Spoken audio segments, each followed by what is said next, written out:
Hello everybody, and welcome to the 7th Books and Balance pre-recorded video. This week is actually going to have two topics, and I've split them up into two separate videos. This video's topic is going to be the power of teamwork and the benefits of building social support networks and really collaborating with your peers and coworkers.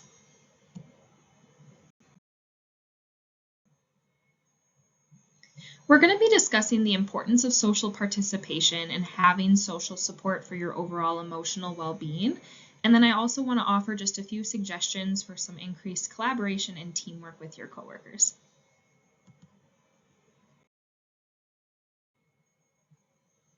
So there truly are numerous benefits of social participation and having that social support for teachers. Really having social support can help promote better coping tendencies.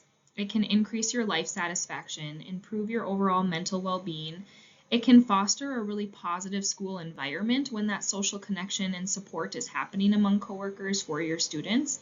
And it can also increase your connection with your fellow coworkers and really help reduce your risk for burnout. We've all probably heard the saying that we spend more time with our coworkers than we do our families, and to some extent this truly is true. So that's why it's super important and crucial for us to develop these relationships with our coworkers and find those around us that we can trust and that we can talk to and we can seek that social support and social participation with. In a study conducted in 2022, the researchers found that support and community among teachers in a school can be incredibly beneficial to their overall mental health and overall wellness. There were 573 teachers that were included in that specific study, and they found that social support can truly influence a teacher's mental health literacy. So having that social support after the study was significantly positively correlated with increased mental health literacy, life satisfaction, and coping tendency.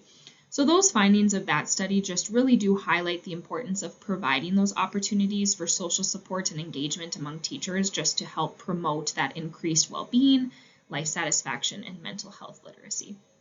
And you can seek this social participation from your peers just outside of work or maybe a spouse outside of work, but you can also seek this participation with your coworkers too.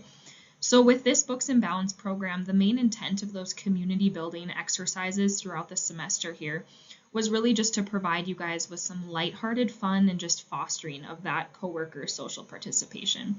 And then I also want to foster that participation with coworkers, problem solving, and collaboration by doing a group problem solving get together kind of meeting where you guys can seek support from your peers and kind of problem solve together. And just kind of truly learn that you guys aren't alone. You can learn from one another. You can have strengths among other coworkers that can help you solve your problems. And you can find out kind of who is a part maybe of that social support circle for you at work. And so I do just recommend looking at this information and how beneficial social participation and support is for you, just to get involved with your friends and your coworkers and build that social support network. Maybe that's getting together for dinner once a month outside of work with your partner teacher or maybe some paras. Or maybe it's just simply chatting throughout the workday as you see one another and just kind of building those connections that way too. Or maybe with friends outside of work, peers. Maybe that means you have regularly scheduled phone calls on a weekend, maybe say once or twice a month with a friend that you haven't seen in a while, and you spend 30 minutes catching up once a month with them. You just have to be intentional and intentionally plan that time out to make time that you're fostering those relationships and that you are building on that social participation so that when you need that social network, maybe when you're in trouble or you're not having such a good week, you have those friendships and those relationships already built for help and support.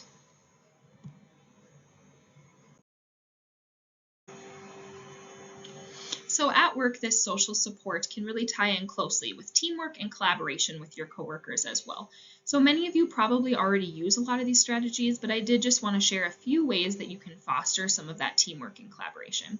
So one of these is to regularly schedule team meetings. So maybe all you need is that PLC time to achieve that goal of collaborating with your partner teacher, for example, but maybe you also need to plan ahead and maybe 1 to 2 days a week for 10 to 15 minutes right after school, you're touching base with your partner teacher. Maybe you guys are grading some worksheets together or you're lesson planning together.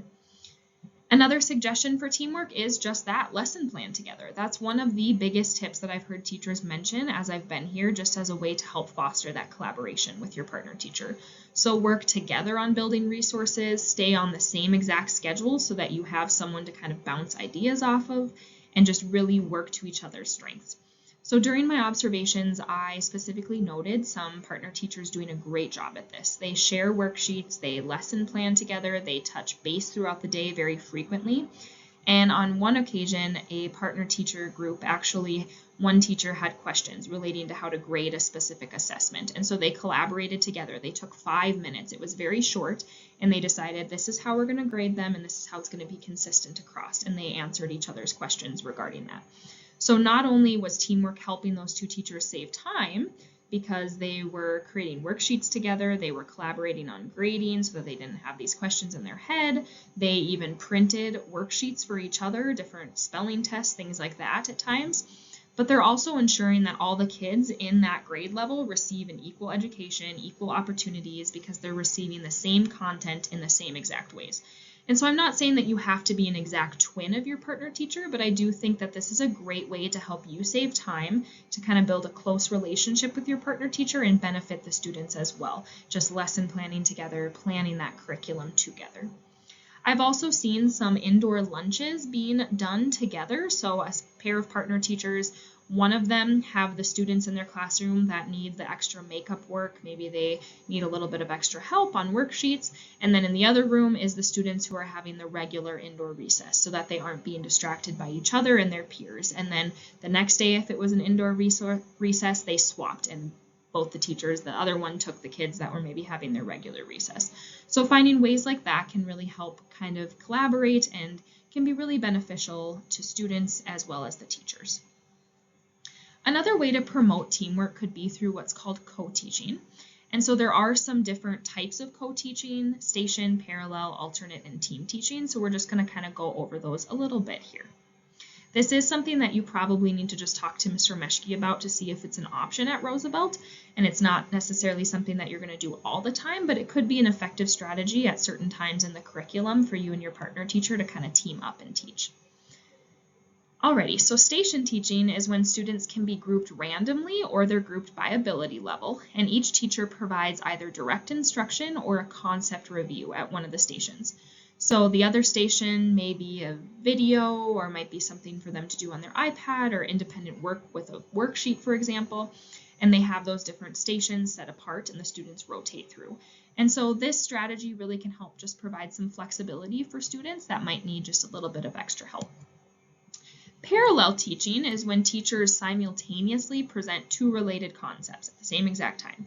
So each works with half the students, and then after a certain period of time, the teachers switch places and teach their concept to the other half of students. Alternate teaching is when a portion of the class is functioning maybe well below or above the grade level, and then you have the other part of the class that functions at that grade level. And so the one teacher is going to teach the group that functions at the grade level, and then the other teacher is going to maybe teach that same concept, but at a level that's more appropriate for the other group of students. So for example, you might have some students in your class that are understanding the concept a bit more. So then you have the one teacher just going through some of that concepts, maybe expanding on that a little bit. And then the other teacher is maybe going to take the other half of students that are maybe having a little bit more difficulty learning that concept, and maybe they need a little bit more help and explanation, and so their teaching style might be a little bit different for that group as the other teacher with the other group. And then lastly, another type of co-teaching is called team teaching, and that is when both teachers interact with the entire class, but in different ways at different times. So maybe one teacher is doing that whole class instruction, and the other teacher is wandering around, answering questions, quick clarifications for students. Maybe they're informally assessing students, giving them problems on their whiteboard to do, those types of things. And that specific one might be kind of difficult with your partner teacher because space can be a huge constraint, and so putting both classrooms in the same room at the same exact time might not work the best. Kids might get distracted and it might be a little bit chaotic, but it is an option to possibly consider. You guys kind of do team teaching as well with your paras when you guys are instructing at the front and maybe having your para walk around and help answer some questions. Things like that can also be useful. Another type of suggestion for teamwork and collaboration is You should always spend time reflecting and really discovering your coworkers' strengths. So everybody has things that they're good at, and if you're able to identify what you are good at and what your partner teacher and your paras are good at, you can hopefully split up work according to those strengths. So maybe one teacher is really great at organizing, and that is the teacher that when you guys are lesson planning is going to write things down and get it on paper, and then they'll copy it for the other partner teacher. Maybe the other teacher is great at teaching a certain topic, and maybe you need to learn from them and go ask them questions about that topic so you can teach it more effectively. Or maybe your partner teacher can come in and teach that specific topic because you just feel like that is a strength of theirs and your students could benefit from that. And then you could go teach a lesson in their room of something that's a strength of yours. And so it's really okay to rely on your coworkers, to accept your limitations, and it can really help you be more efficient and foster that teamwork with your coworkers and your partner teacher. We can also explore some more of these teamwork suggestions during that in-person problem-solving session. You guys can spend time sharing how you and your partner teacher work or how you and your coworkers kind of collaborate. And maybe there's things that you don't currently do that you hear and some suggestions that you might be interested in implementing with your own partner teacher. So for this week's activity, I do ask that if you have time, please attend that in-person collaborative problem-solving meeting. The meeting is going to be on Tuesday, March 25th at 7:45 a.m. in the library at Roosevelt. And it's just going to be a great opportunity for you guys to ask questions about some specific situations, maybe some specific concerns that you're having, and then problem solve as a team with your coworkers and from the experts that are actually in these classrooms and who may have experienced that situation before or have some helpful tips and tricks. So maybe there's a student you don't know what to do with, maybe you need help reorganizing a math block, or maybe you just have some other general questions for one another. It's just a great opportunity for you guys to seek advice from your coworkers and problem solve together. So you can bring topics to this meeting and we're going to talk about it informally. There'll be some snacks, but if you do want your concerns or your questions or specific issues to be anonymous, in the Microsoft form that I sent out a few weeks ago, there is a spot for you to write those questions down. I do ask that if you are interested in coming, please fill out the Microsoft form so I can get kind of a head count on how many people will be there, especially for the snacks I'll be making. So I do look forward to seeing you all there. And so these are the references for this week's content related to social support and participation and the coworker collaboration and teamwork. Thank you so much, you guys, for listening to this week's voiceover. If you do have any questions, comments, or concerns, please do contact me using my contact information on the slide. Thank you.